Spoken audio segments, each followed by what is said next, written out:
کیونکہ ذوالقرنین جو گئے تھے مشرق اور مغرب شمال جنوب کا انہوں نے سفر کیا تو اسی زمین میں کیا تھا سفر. تو واللہ اعلم. ہمیں بس اجمالی طور پر ان چیزوں پہ ایمان لانا ضروری ہے. ان کی ڈیٹیل ہمیں بتائی نہیں گئی ہے تو ہمیں ڈیٹیل میں جانے کی اجازت نہیں. باقی قیاس آرائیاں ہوتی ہیں, صحیح بھی ہو سکتی ہیں, غلط بھی ہو سکتی ہیں.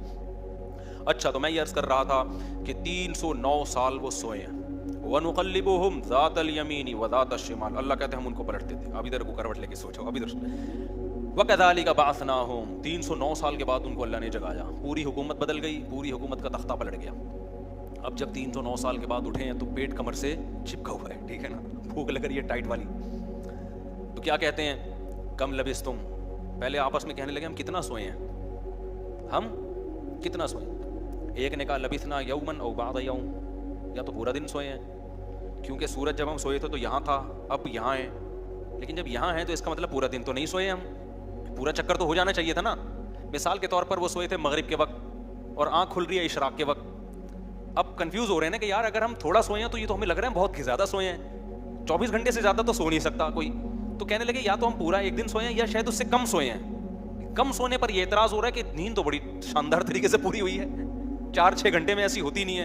اور اگر زیادہ سوئے ہیں تو سورج جب ہم سوئے تھے وہ یہاں تھا, اب یہاں ہے, تو یہ تو 24 گھنٹے بھی پورے نہیں ہوئے. کیونکہ ان کا کیا خیال ہے کہ یہ 300 دفعہ پلٹ کے سورج آ چکا ہے. جب کافی دیر ان کی بحث ہوئی تو کہنے لگے ربکم اعلم بکم, اللہ ہی جانتا ہے بھائی کتنا سوئے ہیں, اس بحث سے کوئی فائدہ نہیں ہے, ابھی تو روٹی کی فکر کرو. فبعثوا احدکم بورقکم, یہ سکہ رائج الوقت لے کے جاؤ اور روٹی لے کر آؤ. اب دیکھو یہاں بھی وہ اللہ پہ توکل کر سکتے تھے کہ ہم جا رہے ہیں, پیسے لے جانے کی ضرورت نہیں ہے, ہم نے اللہ کے لیے قربانی دی ہے, کھلائے گا کون ہمیں, اللہ. نا نا نا بھائی, اللہ نے کہا ہے جتنے اسباب اختیار کر سکتے ہو کرو. تم ایک اجنبی جگہ پہ جا رہے ہو, تمہارے پاس سکے ہونا, پیسے تو لے کے جاؤ.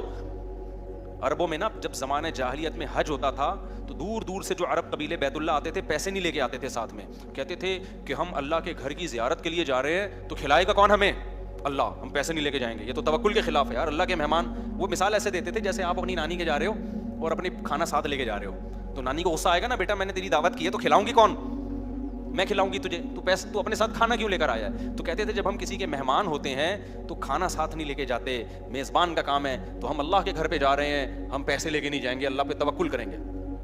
جب پیسے ختم ہوتے نا تو بھیک مانگ رہے تو بھائی کو اللہ کے نام پہ کوئی کھانا دے دے یار, کوئی تو روٹی دے دے. جب پیسے ختم ہوتے تو کیا کرتے یار, کہیں سے جگاڑ, پھر چوریاں چکاریاں شروع کر دیتے.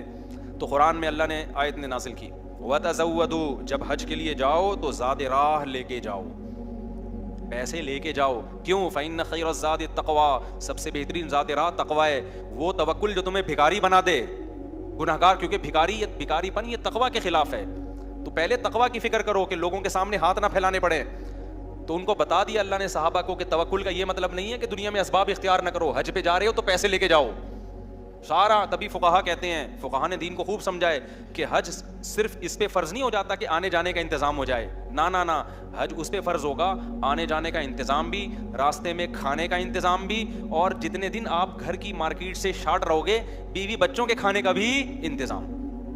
آپ کا حج کا آ گیا بھائی, آپ نے کہا میرا جہاز کا ٹکٹ بھی ہو گیا, ہوٹل کا کرایہ بھی ہو گیا, کھانے پینے کا انتظام بھی ہو گیا, نکل گئے 40 دن کے لیے. بچے کہہ رہے ہیں ابا مارکیٹ سے کیا ہو گیا, ابا ہم کیا کھائیں یہاں پہ. تو ابا کہہ رہا ہے بیٹا میرے لیے چونکہ آنے جانے کا پراپر انتظام ہو گیا تھا تو مجھ پہ حج فرض ہو گیا ہے, کیونکہ اللہ نے کہا ہے جس میں استطاعت ہے حج فرض ہے, تو مجھ میں استطاعت ہی حج فرض ہے. تو بچے کہیں گے ہمارا کیا قصور ہے. اس لیے علماء نے بیان کیا کہ استطاعت میں یہ بھی داخل ہے کہ آپ کا بھی اور جن کی آپ کفالت کر رہے ہو, جو آپ کی شرعن ذمہ داری ہے, ان کا بھی انتظام ہو. سمجھتے ہو کہ نہیں سمجھتے ہو. تو انہوں نے اپنے ساتھ سکے لے کے گئے ہوئے تھے, وہ سکہ رائج الوقت. جب نکاح ہوتا ہے نا تو سکہ رائج الوقت, میں نے سکہ رائج الوقت میں آپ کا نکاح فلاں, میں یہ لفظ نکال دیا ہے, میں اتنے پیسوں میں کرایا ہم نے, کیونکہ رائج الوقت ہی سکے چلیں گے نا, یا نکاح میں ڈالر تھوڑی دیں گے. کبھی خربوزہ خریدتے ہوئے کہا کہ سکہ رائج الوقت کے مطابق یہ خربوزہ کتنے روپے کلو ہے.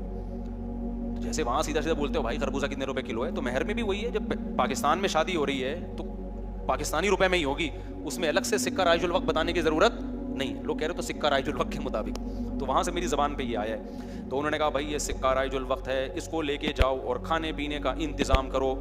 پھر کہنے لگے دیکھو وَلْيَتَلَطَّفْ, چپکے سے جانا, وَلَا يُشْعِرَنَّ بِكُمْ أَحَدًا, کسی کو تمہارے بارے میں پتہ نہ چلے. ایسے منہ لپیٹ کے نا چھپڑ میں جانا اور روٹی لے کے چھپڑ میں واپس آ جانا. اس سے بھی پتہ چل رہا ہے کہ وہ اپنی حفاظت کا پورا انتظام کر رہے ہیں, پھر اللہ پہ توکل کر رہے ہیں. کتا بھی ساتھ لے کے جا رہے ہیں تاکہ اجنبی لوگوں سے ہماری حفاظت ہو, یہ بھی پورا انتظام. اور اس کے بعد بھی ایک بندے کو بھیج رہے ہیں, بھائی لپٹ کے جانا, پتہ نہ چلے, پکڑے نہ جائیں ہم. اور آگے انہوں نے کیا کہا, فَلْيَنظُرْ أَيُّهَا أَزْكَىٰ طَعَامًا, دیکھنا پاکیزہ کھانا